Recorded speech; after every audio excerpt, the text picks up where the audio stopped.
The greatest country on earth, the United States of America, leads the world in two categories. The highest military budget in the entire world, higher than the next 20 countries combined, and the most incarcerated population per capita. 25% of the entire prison population worldwide is in the States. I have been arrested both as a minor and as an adult. In both situations, I quickly learned how the prison system in the United States is not meant to rehabilitate, but instead it is structured to maintain a vicious cycle of constant imprisonment. In the article published by the Equal Justice Initiative, they stated that according to the Bureau of Justice Statistics, the annual cost of mass incarceration in the United States is $81 billion. Surprisingly, that figure addresses only the cost of operating prisons, jails, parole, and probation, leaving out policing and court costs, and costs paid by families to support incarcerated loved ones. Prison Police Policy Initiative to February 6, 2017. Not only is this mass incarceration costing the taxpayer upwards of $180 billion a year, but once a person is convicted and sentenced, there isn't much help to ensure they could contribute positively to society and its economy. Without having much options, they resort back to doing any means necessary to survive and provide for their families, creating a vicious cycle of staying in the prison system, consequently costing the average American taxpayer more and more money without resulting in any type of improvement in public safety.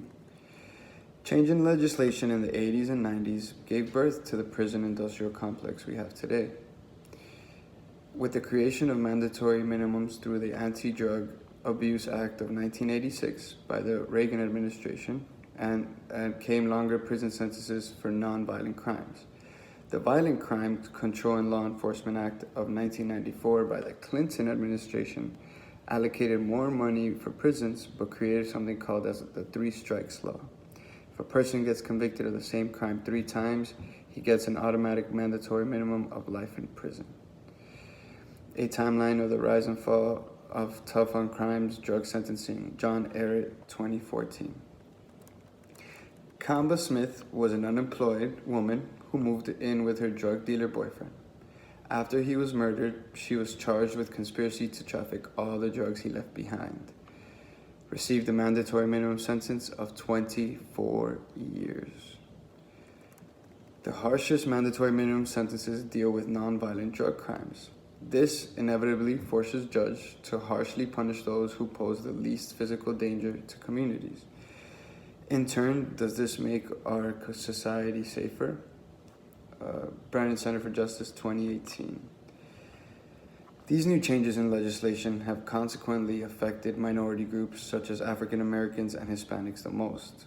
In 2014, the National Academies Press published data that shows that in 2010, an African American male is 4.6 times higher chance of getting arrested than a white man. Surprisingly, it is the lowest rate in the last 40 years. In 1980, the rate was 6.5 times greater, and in 1990, it was 6.8 times greater chance of being imprisoned over a white male citizen. Without any type of assistance to help these convicted citizens integrate back into society productively, this inherently costs the taxpayer more and more money each year without even making the community safer. According to the National Academies of Sciences, Engineering, and Medicine, they posted a video on YouTube titled The Growth of Incarceration in the United States. Societies have many tools available to improve public safety and diminish crime. Infrastructure like better streetlights, social services like better schools, police initiatives such as probation. In the last 40 years, the United States has relied on mass incarceration as improving public safety. The solution might sound more simpler than it is, but first we need to abolish the mandatory minimums for all non-violent drug crimes. We need to establish drastic prison reform that changes sentencing laws eradicate the 3 strikes law for mandatory minimums and nonviolent drug crimes.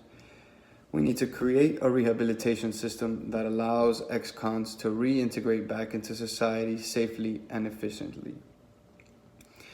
Create programs such as maybe back-to-school programs, initiate legislation that makes it illegal for certain employers to not hire a convicted or an ex-convicted citizen. Just to give a few examples.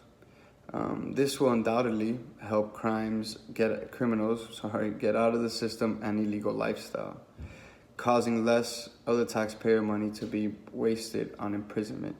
Instead, we can allocate all this money that we'd be saving to improve social issues such as drug addictions, neighborhood poverty, high school dropout rates, and neighborhood poverty by improving the society in these ways. We could help the rate of crime and increase safety in our communities. With data showing that mass incarceration happening in the United States today is not making our communities safer, only costing the average taxpayer more and more money with no solution in sight, and affecting low-income minorities communities the most, as a wise man once said, we need to be the change we want to see in the world. And this begins with us today.